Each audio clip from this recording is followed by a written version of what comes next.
Hello everyone, welcome to learn with Mansi. आज हम पढ़ेंगे marginal product and total product के बीच में रिलेशन, देन मार्जिनल प्रोडक्ट और एवरेज प्रोडक्ट के बीच का रिलेशन। तो सबसे पहले हम आ जाते हैं कि जब हमने पढ़ा था प्रोडक्शन करने के लिए कुछ फैक्टर्स की ज़रूरत होती है। वो फैक्टर्स कौन कौन से थे? Land, labour, capital, entrepreneurship. इन फैक्टर्स को हमने दो पार्ट में डिवाइड करा था, एक फिक्स फैक्टर और एक वेरिएबल फैक्टर। लैंड हमें पता थी फिक्स्ड फैक्टर में आती है, क्योंकि आप कितने भी प्रोडक्ट बना लो लैंड तो लिमिट ही रहेगी, पर सिर्फ कब? शॉर्ट टर्म में। तो ये जो चैप्टर हम पढ़ रहे हैं वो तो वैसे भी शॉर्ट टर्म के लिए पढ़ रहे हैं। देन लेबर क्या थी? जितने ज़्यादा आपको आउटपुट बनाने हैं उतनी ज़्यादा लेबर की ज़रूरत पड़ेगी, यानी लेबर जो थी हमारी वेरिएबल फैक्टर में आती थी। और जब हमने इन दोनों फैक्टर्स को मिलाया तो हमारा क्या निकल के आ गया था? प्रोडक्ट बन के निकल के आया था। इसको हमने क्या बोला था? प्रोडक्ट को हमने या तो हम मार्जिनल प्रोडक्ट कहते थे कब? जब हम एडिशनल प्रोडक्ट गिन रहे हैं। टोटल प्रोडक्ट कहते थे जब हम टोटल में गिन रहे हैं। और जब हम पर यूनिट गिनते थे तब हम उसे क्या कहते थे? Average product. तो सबसे पहले हमने क्या करा कि लैंड हमारे पास है एक, तब हमने अगर उस लैंड पे एक भी लेबर काम करने के लिए नहीं लगाई तो क्या प्रोडक्ट निकल के आएगा? नहीं। फिर वापस लैंड तो अब एक ही रहने वाली है, क्योंकि land is a fix factor. अब हमने एक लैंड के ऊपर एक लेबर काम करवाई है तो अब दो प्रोडक्ट बन के आ गए। फिर एक और लेबर को हमने बढ़ाया, देन तीन प्रोडक्ट। फिर तीन लेबर हुई तो चार प्रोडक्ट आ गए। बट लेबर भी एक लिमिट तक ही हमें चाहिए थी। जितनी हमारे पास लैंड है उस लैंड के ऊपर कुछ ही लिमिट तक लेबर आ सकते हैं।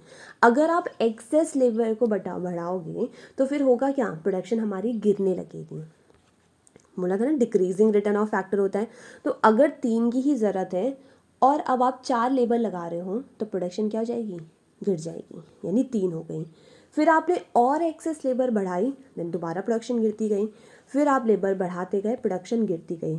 और अगर इतनी ज़्यादा एक्सेस लेबर का यूज़ होने लग गया तो एक टाइम पे आपको कोई रिटर्न ही नहीं मिलती थी, यानी रिटर्न क्या हो जाती थी? कुछ प्रोडक्ट ही निकल के नहीं आ रहा।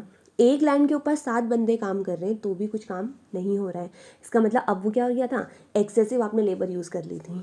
देन अगर आप उससे भी ज़्यादा बढ़ाओगे तो अब हो सकता है कि रिसोर्सेज, एक तो कोई प्रोडक्शन तो हो ही नहीं रही है, अब क्या हो गया? आपके रिसोर्सेज और ज़्यादा रिसोर्सेज क्या होने लग गए? आपके वेस्ट होने लगे, रिसोर्सेज गलत यूज़ हो रहे हैं। तो अब आपकी प्रोडक्शन जो थी वो और ज़्यादा नेगेटिव में जाने लगी थी।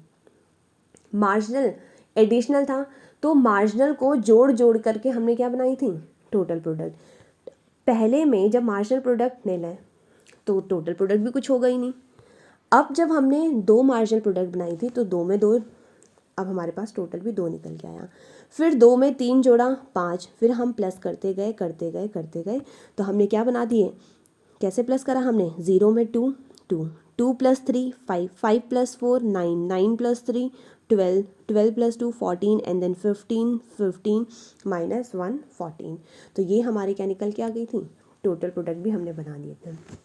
और जब हमने स्केड्यूल को ग्राफ में प्रेजेंट करा तो ग्राफ में कैसे प्रेजेंट करा था? हमने पहले मार्जिनल प्रोडक्ट का बनाना है और जस्ट उसके ऊपर हम टोटल प्रोडक्ट का ग्राफ बनाएंगे। मार्जिनल का ग्राफ हमें नीचे ही बनाना है। ऐसा क्यों? क्योंकि मार्जिनल को हम बेस रख के चल रहे हैं। हम कह रहे हैं जो मार्जिनल में चेंज होगा उसके हिसाब से टोटल में चेंज आएगा। तो हमने मार्जिनल को बेस रखा है।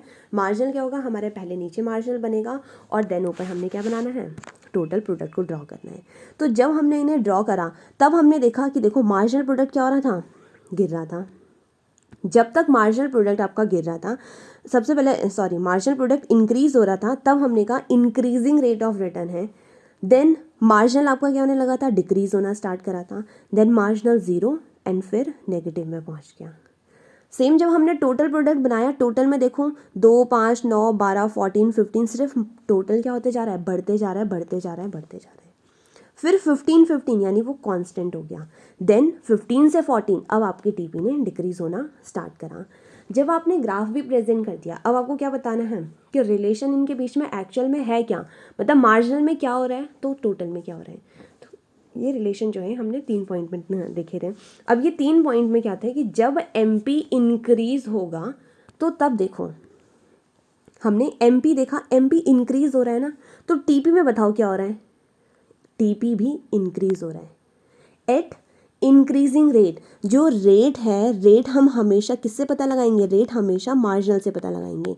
मतलब मार्जिनल को हमने रेट में डिसाइड करा है कि जो मार्जिनल होगा वही रेट होगी। मतलब अगर मार्जिनल इंक्रीज है तो इंक्रीजिंग रेट, मार्जिनल डिक्रीज हो रहा है तो डिक्रीजिंग रेट, मार्जिनल कांस्टेंट है तो कांस्टेंट रेट, और मार्जिनल नेगेटिव है तो नेगेटिव रेट।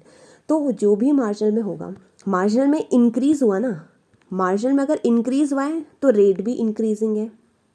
फिर क्या हुआ, मार्जिनल जो है वो आपका डिक्रीज होना स्टार्ट करा, तब भी देखो टीपी इंक्रीज हो रहा है, बट अब रेट कौन सी आएगी, डिक्रीजिंग रेट। क्यों, एमपी डिक्रीज तो रेट भी डिक्रीज, फिर एमपी फॉल तो टीपी भी स्टार्ट फॉलिंग। तो सिंपल से 3 पॉइंट में हमारा रिलेशनशिप ऑफ मार्जिनल प्रोडक्ट और टोटल प्रोडक्ट खत्म हुआ। अब हम आ जाते हैं relationship of average product and marginal product. तो सेम हमें क्या बनाना है, जैसे अभी तक हमने स्केड्यूल बनाया था वो स्केड्यूल हमने प्रेजेंट करा। मार्जिनल को प्लस करते करते हम क्या बना सकते हैं, टोटल। तो टोटल का फॉर्मूला क्या हो गया, सम ऑफ मार्जिनल।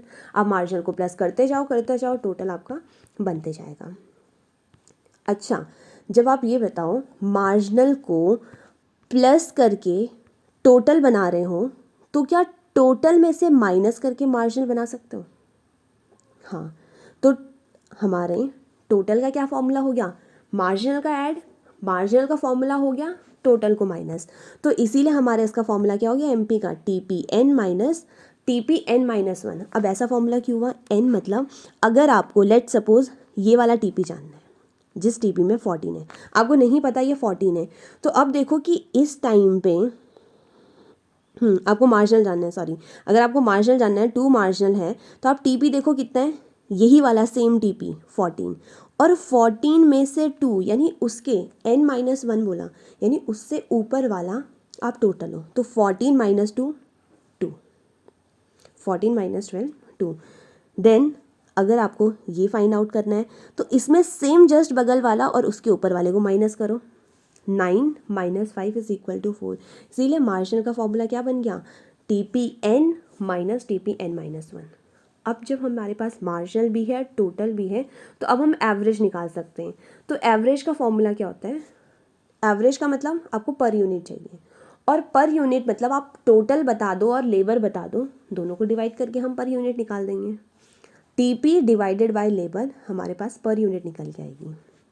तो सबसे पहले 0 डिवाइडेड बाय 0, 0 ही है, फिर 2 डिवाइडेड बाय 1, 2 डिवाइडेड बाय 1, 2 निकल के आएगा। Then 5 divided by 2, 2.5, 9 divided by 3, 3, 12 divided by 4, ये। और जब हम ये डिवाइड करते गए तो हमारे पास किसकी कैलकुलेशन आ गई, एवरेज प्रोडक्ट की कैलकुलेशन निकल के आ गई।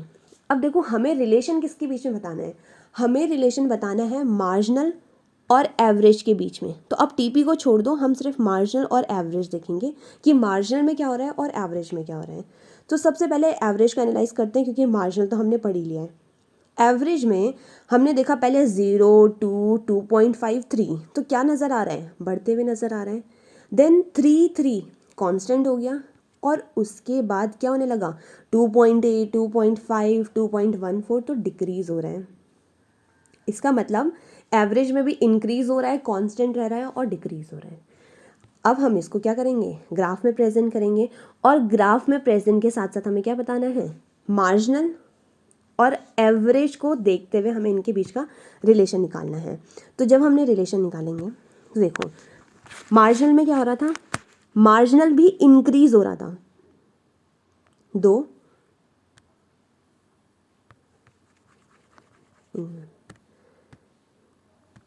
मार्जिनल भी आपका इंक्रीज हो रहा था, तब तक आपका देखो एवरेज भी इंक्रीज हो रहा है।